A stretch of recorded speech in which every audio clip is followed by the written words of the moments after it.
Good day everyone, my name is enzymes. Today I'm going to be talking about classification of proteins, importance of proteins, some enzymes that aid protein digestion, and some protein deficiencies and the diseases that occur due to deficiency of protein in our body.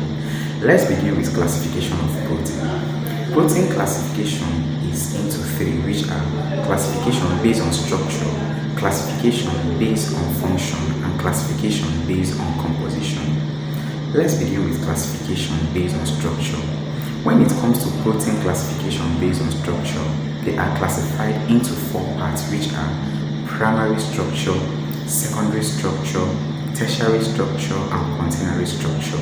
Now, what are the differences in this structure? The first one, primary structure. These are proteins that are linear in shape. The second one, which is the secondary structure, these are proteins that are non-linear or zigzag in shape. Then we have the tertiary structure. The tertiary structure are proteins that are twisted or have several foldings or has a folding shape. Then lastly is the quaternary structure. Quaternary structure are the kind of proteins that are formed by several joining of the tertiary structure, and that is all for classification of protein based on structure. Now let's talk about classification based on composition.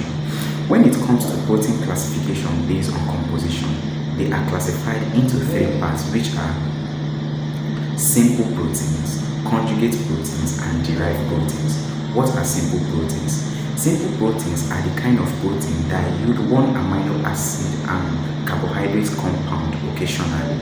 Examples are albumin and globulin. Next is conjugate proteins. What are conjugate proteins? Conjugate proteins are the kind of proteins that are formed by several joining of simple protein with non-protein material. Examples are phosphoproteins and nucleoproteins. Then lastly is derived proteins. Derived proteins are proteins that are gotten from simple or conjugate proteins by physical or chemical method. Examples are denatured proteins. Now let's talk about classification of protein based on function. When it comes to classification of protein based on function, we have transport proteins. Transport proteins, these are proteins that aid the transportation of materials within the cell. Examples are cerumen and albumin. Then we have the chondrital protein. Chondrital proteins are the kind of protein that aid muscle contraction. Examples are myosin. Then we have the storage protein. The storage proteins are proteins that aid the storage of materials and mineral elements in the cell. Examples are ferritin. Then lastly we have enzymes. Enzymes are proteinous in nature and they are organic catalysts that lowers the activation energy and speed up the body rate of metabolic activity. So let's talk about some of the importance of proteins. Some of the importance of protein includes protein is used in the formation of enzymes. It is used in the formation of protoplasm.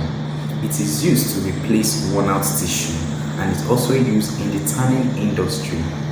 Nucleoproteins act as hereditary carriers in the body. So these are the main importance of proteins in our body.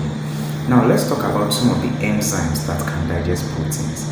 The three major enzymes that can digest protein include trypsin, hepsin, and chymotrypsin. Now let's dive into some diseases that are caused by protein deficiency. There are two major diseases that are caused by protein. Not that is the only disease. There are many diseases that are caused by protein deficiency, but these two are the major diseases that is caused by protein. The first one is kwashiorkor. Kwashiorkor is a type of disease that occurs due to low or lack intake of protein despite intake of calories. This disease occurs where there is high consumption of carbohydrates. Then marasmus. Marasmus is a kind of disease that is caused by protein due to low or no intake of protein and calories, and this usually occurs in a place where there is war. Thank you so much for studying with enzymes, and see you in my next video. Bye.